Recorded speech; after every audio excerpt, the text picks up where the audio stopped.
안녕하세요. 복음창고직입니다. 바비슬리의 책 구약 성경에 나타난 101가지 예수님의 형상.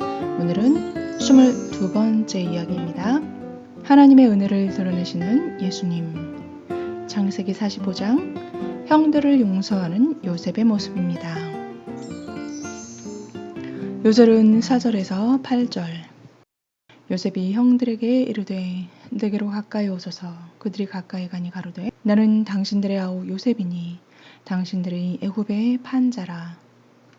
당신들이 나를 이곳에 팔았으므로 근심하지 마소서. 한탄하지 마소서. 하나님이 생명을 구원하시려고 나를 당신들 앞서 보내셨나이다. 이 땅에 2년 동안 흉년이 들었으나 아직 5년은 기경도 못하고 추수도 못할지라.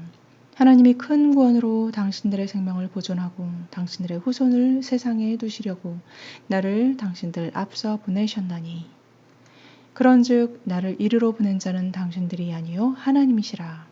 하나님이 나를 바로의 아비를 삼으시며 그 온 집의 주를 삼으시며 애굽 온 땅의 치리자를 삼으셨나이다. 요셉의 형제들은 양식을 사기 위해 요셉 앞에 2번 나타납니다. 그들은 2번 다 곡식값을 내려고 했습니다. 그러나 그들의 집에 들어갔을 때에 지불한 돈이 그대로 짐 속에 있는 것을 발견하게 됩니다. 사도 바울은 말합니다. 로마서 9장 30에서 32절. 그런즉 우리가 무슨 말 하리요? 의를 좇지 아니한 이방인들이 의를 얻었으니 곧 믿음에서 난 의요. 의의 법을 쫓아간 이스라엘은 법에 이르지 못하였으니 어찌 그러하뇨? 이는 저희가 믿음에 의지하지 않고 행위에 의지함이라. 부딪힐 돌에 부딪혔느니라. 여기서 부딪힐 돌은 예수님이십니다. 대부분의 불신자들처럼 믿지 않은 유대인들도 예수님 안에서 거저주시는 하나님의 은혜의 구원에 걸려 넘어졌습니다. 그들은 구원을 위해 뭔가를 지불하기 원했습니다. 그러나 하나님께서는 구원을 위해 아무것도 지불할 수 없도록 하셨습니다. 구원은 오직 하나님의 은혜로 됩니다. 자기 힘으로 구원에 보탤 수 있는 자는 아무도 없습니다. 이 내용은 요셉이 그의 형제들에게 돈을 다시 돌려주는 것에서 예표되고 있습니다. 그런데 더 큰 은혜가 예비되어 있었습니다. 요셉이 형들을 시험하기 위해 몰래 숨겨놓은 은잔이 베냐민의 가방에서 발견되었습니다. 이제 그들은 그 당시 세상에서 가장 권세 높은 자 앞에서 두려움에 떨며 서 있습니다. 요셉은 제안합니다. 은잔을 훔친 장본인인 베냐민만 애굽의 노예로 남고 나머지 형제들은 자유롭게 떠나도 좋다고 말합니다. 그런데 이때 유다가 나서서 그의 동생 대신 자신이 남겠다고 말합니다. 창세기 44장 33절 34절. 청컨대 주의 종으로 아이를 대신하여 있어서 주의 종이 되게 하시고 아이는 형제와 함께 도로 올려 보내소서. 내가 어찌 아이와 함께하지 아니하고 내 아비에게로 올라갈 수 있으리이까. 두렵건대 제 해가 내 아비에게 미침을 보리이다. 유다는 어떤 사람입니까? 창세기 38장에 보면 유다가 2 아들을 잃는 경험을 합니다. 유다는 아버지 야곱의 슬픔을 견딜 수 없었습니다. 가장 사랑하는 아들 요셉을 잃고 또 그의 동생 베냐민마저 잃으면 아버지 야곱이 너무 슬퍼서 금방이라도 돌아가실 것처럼 생각되었습니다. 자기가 종이 될 테니 동생은 돌려보내라고 하는 유다. 여기에서 대속의 원리가 나타나고 있습니다. 이에 요셉은 더 이상 견디지 못하고 눈물을 터뜨립니다. 창세기 45장 1절에서 3절. 요셉이 시종하는 자들 앞에서 그 정을 억제하지 못하여 소리질러 모든 사람을 자기에게서 물러가라 하고 그 형제들에게 자기를 알리니 때에 그와 함께한 자가 없었더라.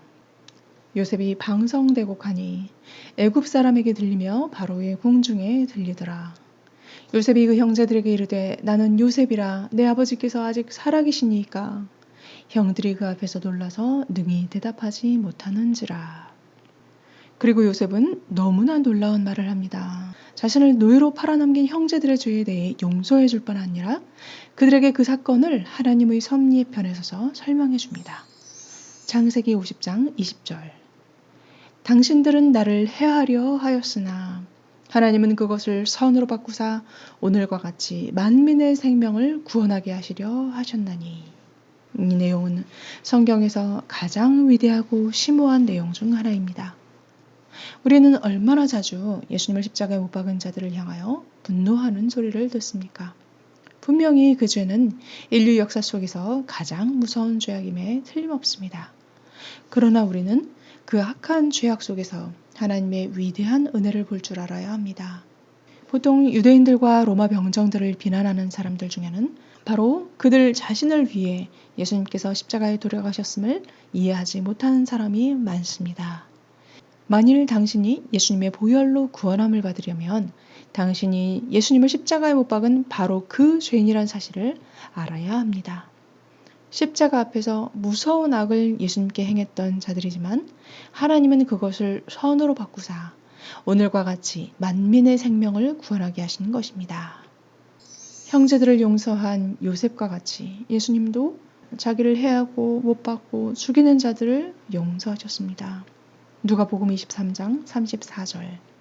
이에 예수께서 가라사대 아버지여 저희를 사하여 주옵소서 자기의 하는 것을 알지 못함이니이다 하시더라. 요셉은 형제들을 향한 자비를 보이기 위해 그들의 죄악을 용서해 주기만 하면 되었습니다. 그러나 요셉은 단순한 자비를 넘어서서 그들에게 필요한 것까지 공급해 줍니다. 이것이 바로 은혜입니다. 그는 형제들과 그들의 자녀들을 위해서도 모든 필요를 공급해 줬습니다. 그리고 삶의 터전 고센 땅도 주었습니다. 형제들은 계속 닥치는 이 세상의 기근 속에서도 먹을 것에 대해 아무런 염려 없이 평안히 살 수 있었습니다.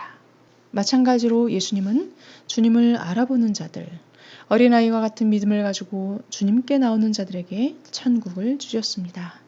이처럼 우리 하나님은 선으로 악을 갚으시는 너무나 좋은 분이십니다. 야고보서 2장 13절. 긍휼은 심판을 이기고 자랑하느니라.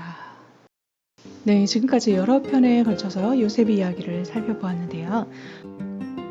꿈꾸는 자 요셉. 하나님은 그에게 두 가지 꿈을 주시고 그 꿈을 통해 또 인생을 이끌어 가십니다. 처음 형제들이 양식을 사러 애굽에 갔을 때 요셉은 형들을 알아보고 첫 번째 꿈을 기억해냅니다. 그런데 11별이 아니라 베냐민 없이 10형제만 있었습니다.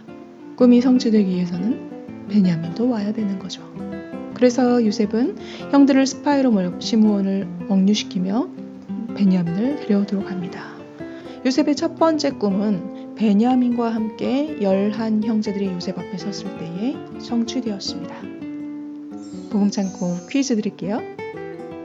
그러면 요셉의 두 번째 꿈은 언제 성취되었을까요?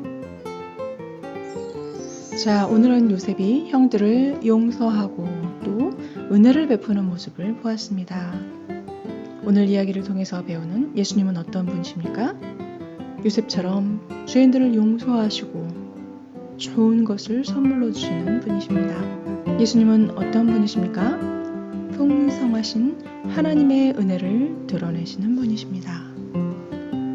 오늘도 함께 해주셔서 감사합니다. 다음 시간에 만나요. 안녕.